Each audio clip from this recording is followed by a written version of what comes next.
ครีมนะคะใส่วิปปิ้งครีมของเดนมาร์ก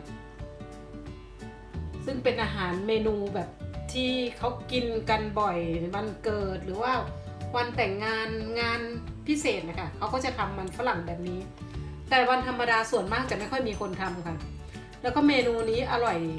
ที่สุดกับเนื้อแล้วก็แฮมอบนะคะเนื้ออบแฮมอบหมูอบรู้สึกว่าจะได้ทุกเมนูแต่ส่วนมากวันธรรมดาคนไม่ทำค่ะเขาจะทำแค่งานวันเกิดเนาะมาดูกันค่ะส่วนมันฝรั่งนะคะยายจะใช้ประมาณ2 กิโล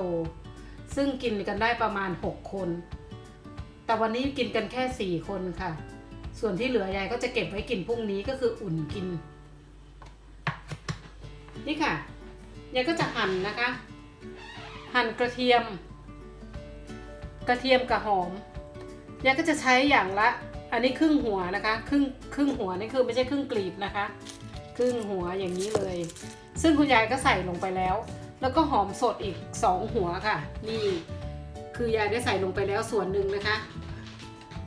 จากนั้นยายก็จะใส่ส่วนสุดท้ายลงไปอีกผสมลงไปเลยค่ะ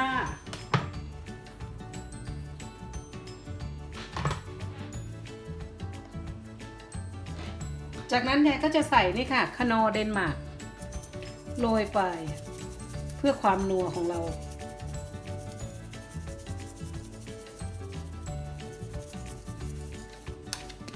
เกลือยายใส่1 ช้อนโต๊ะ1 ช้อนชาค่ะ1 ช้อนโต๊ะเค็มตายแล้วก็อีกนิดนึงค่ะนี่พริกไทย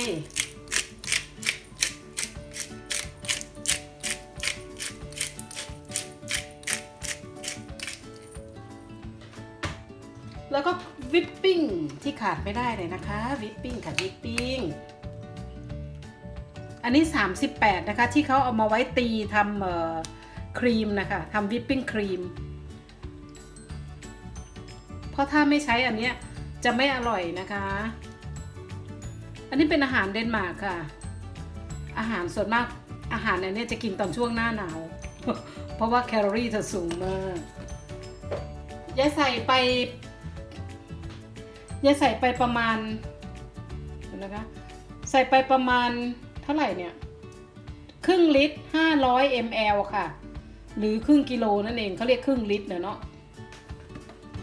จากนั้นก็จะมาคน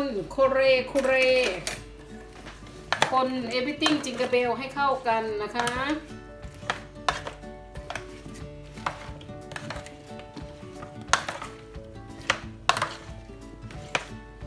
นี่แหละค่ะวิธีทำอาหารเดนมาร์ก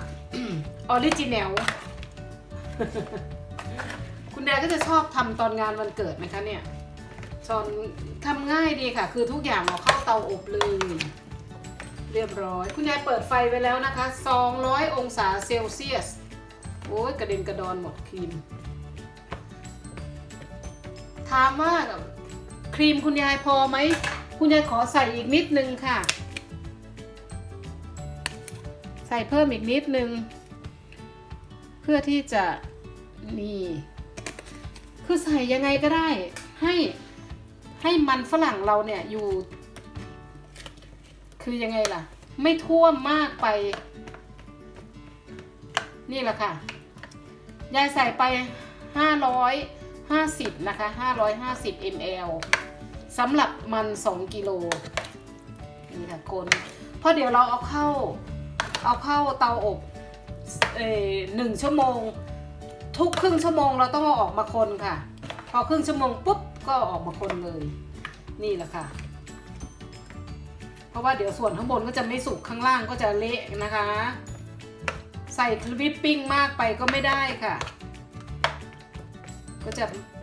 บดแซ่บนี่แหละค่ะจากนั้นเราก็จะใส่ฟอยล์เราก็จะปิดด้วยฟอยล์ค่ะ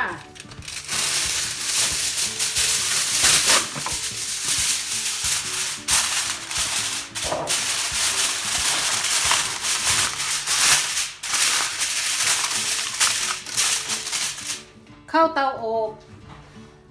200 องศานะคะเซลเซียสยายก็เอา มันฝรั่งออกจากเตาอบแล้วนะคะจากนั้นเราก็จะเอามันฝรั่งเนี่ยมาคนให้เข้ากันค่ะคนให้ทั่วพอคนทั่วเสร็จเราก็จะเอามันฝรั่งกลับ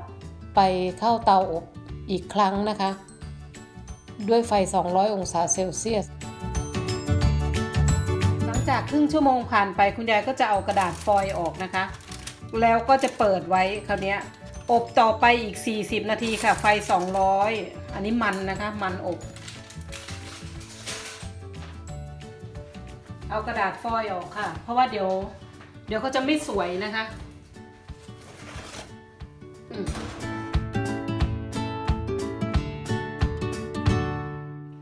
อันนี้เป็นริบอายที่คุณยายจะเอาเข้า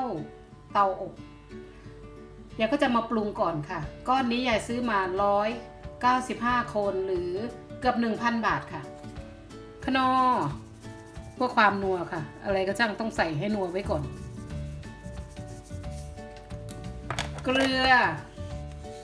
ใส่ไปค่ะประมาณ1 ช้อนชาพริกไทย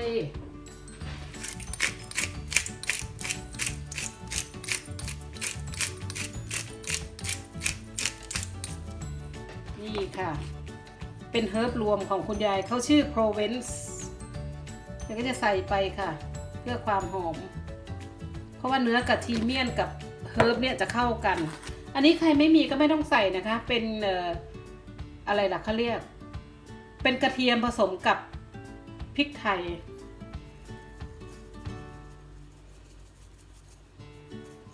ก็จะทำให้เนื้อเรานี่แบบว่ามีกลิ่นหอมเพราะว่าเนื้ออบเนี่ยเขาทำรสจัดได้ค่ะเพราะอะไรเพราะว่าเนื้อนี่จะ จะจืดข้างในนะคะข้างนอกเนี่ยเราก็เลยจะแบบหมักได้เต็มที่นะคะใส่ขนอได้เต็มที่เลยค่ะเพื่อให้ความนัวเขาทั่วถึงนะคะ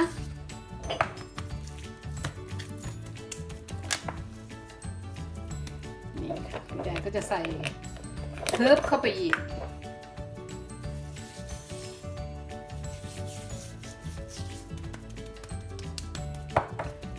เสร็จแล้วค่ะเราก็จะเอาเข้าเตาอบนี่ค่ะไฟ225องศานะคะยายก็จะใส่เนื้อลงไปค่ะประมาณ20นาทีนะคะเนื้อที่อบไว้นะคะผ่านไปแล้ว20นาทีคุณยายก็จะลดไฟค่ะเหลือ160แล้วก็อบไปเลย30นาทีค่ะถึง35นะคะถ้าเนื้อก้อนใหญ่เนื้อคุณยายก็ไม่ใช่จะเสร็จนะคะเอาออกมาจากเตาอบแล้วหลังจากอบครั้งที่160องศา35นาทีค่ะคุณยายก็จะปิดไว้นะคะปิดไว้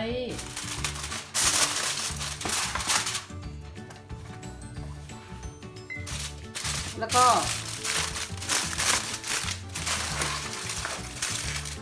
ผ่านไป20นาทีแล้วเราก็จะเอาเนื้อนะคะมาหั่นค่ะแล้วก็เสิร์ฟ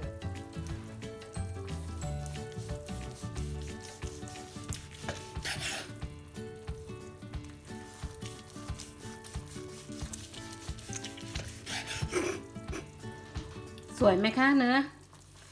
perfect ค่ะ perfect เลิศ